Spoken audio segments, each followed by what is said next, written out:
Welcome into my tent, my fellow survivors. During the last 5 years, or 1 week out of the winter months, I've been living in this tent, this military-style hex tent. One of the major advantages to this one is that it has a cotton liner. So that it just traps the dead air space. It takes longer for the heat to escape in between this and the canvas on the outside. It's a game changer, it's awesome. Compared to a wall tent, just a single layer of canvas, where you need a lot more heat to keep this thing warm. This is made to be in a winter type environment. That's why it has the liner. That's why it's smaller, shorter, keeping the heat in. It's a great tent, I love it.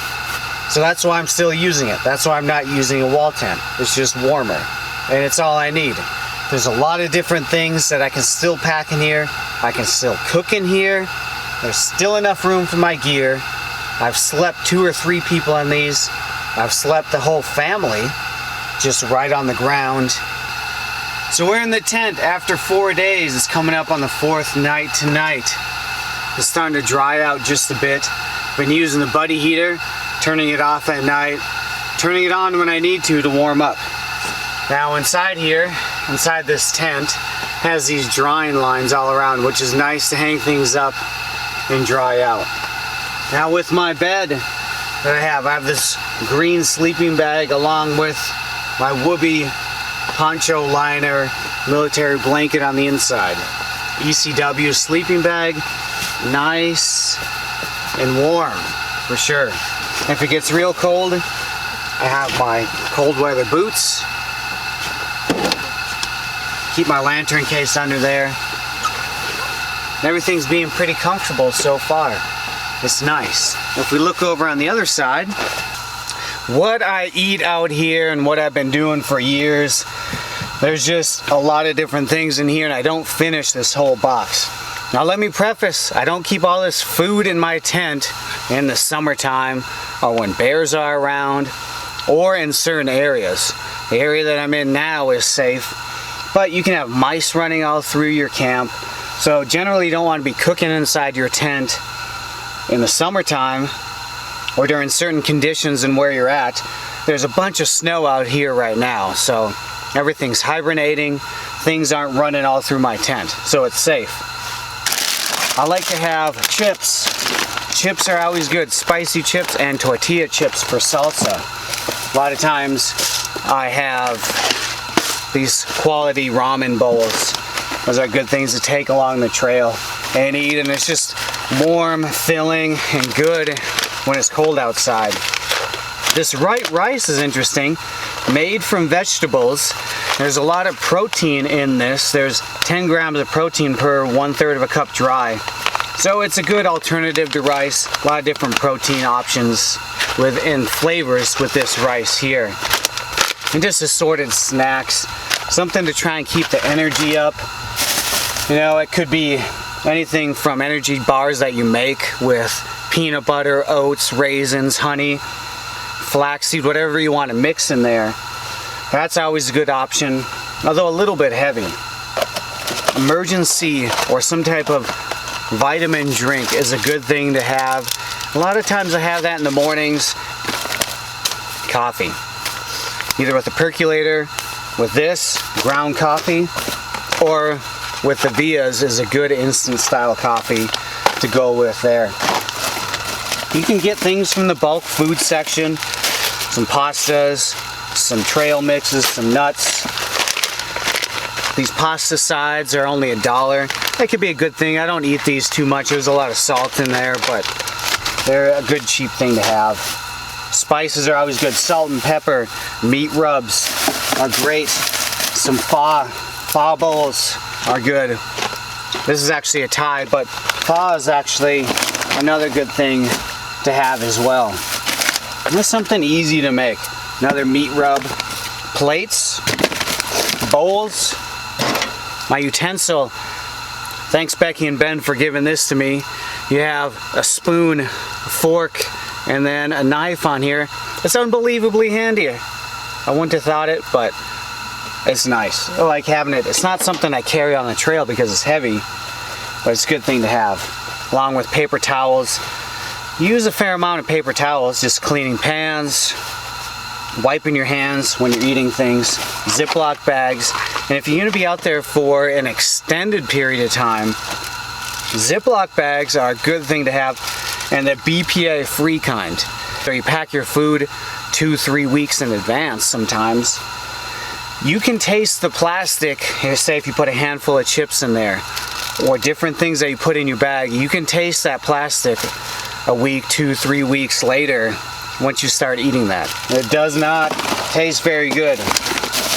So peanut butter and jelly are also something that's good. Nuts. But generally for camp cooking, I like to have a breakfast. I get something from the cooler, eggs, sausage. I'll show you that next. In my cooler, on the top lid that's broken, you want a cooler in the winter time to keep things from freezing as well. So I like to bring out Danish. I have coffee in a Danish, usually about half a day, maybe some muffins. Just a good little pick-me-up, a good mid-morning snack, mid-morning second breakfast.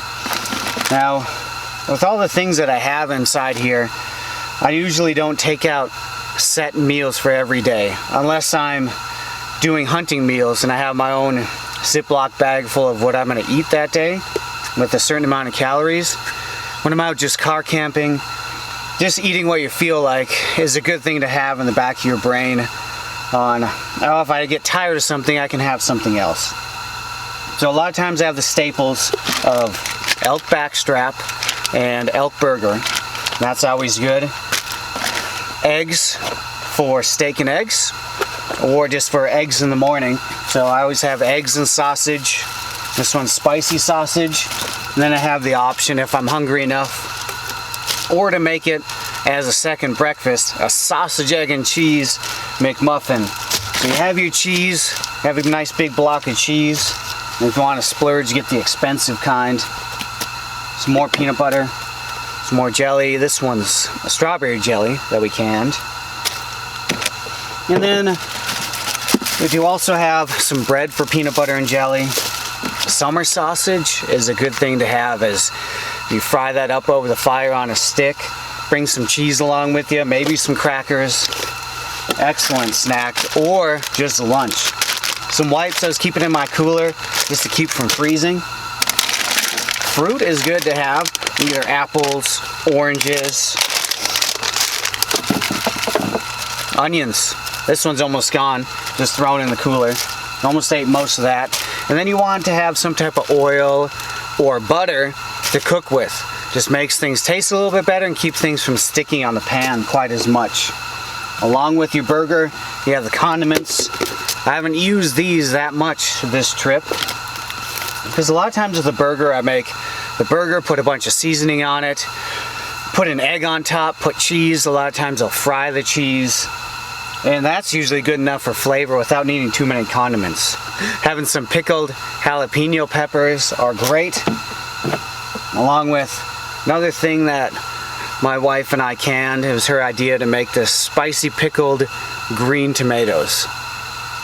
So those are a good condiment as well. Just some quick, easy staples, and a lot of times these can turn into lunch items as well. And then I come back and eat chips and a burger, chips and steak, maybe have some ramen on the trail. Real easy, quick things to pack. I never go through all this food and come back and just eat the rest of it at the end of the trip.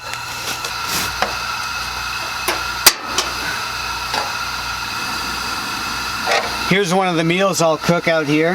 I'll cook some elk backstrap up, put some butter in.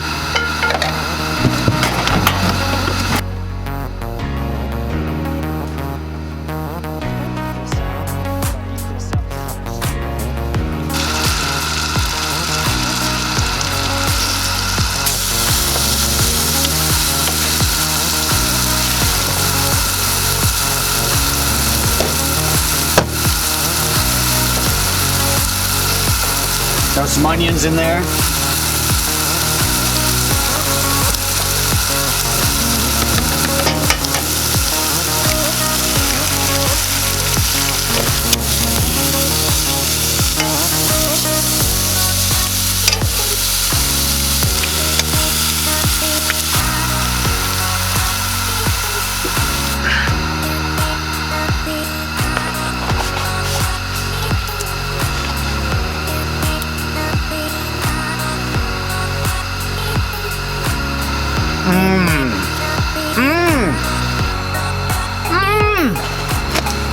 Love you, Mink.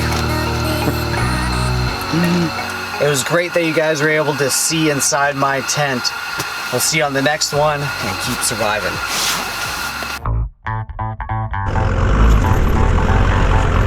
Well, welcome to my office.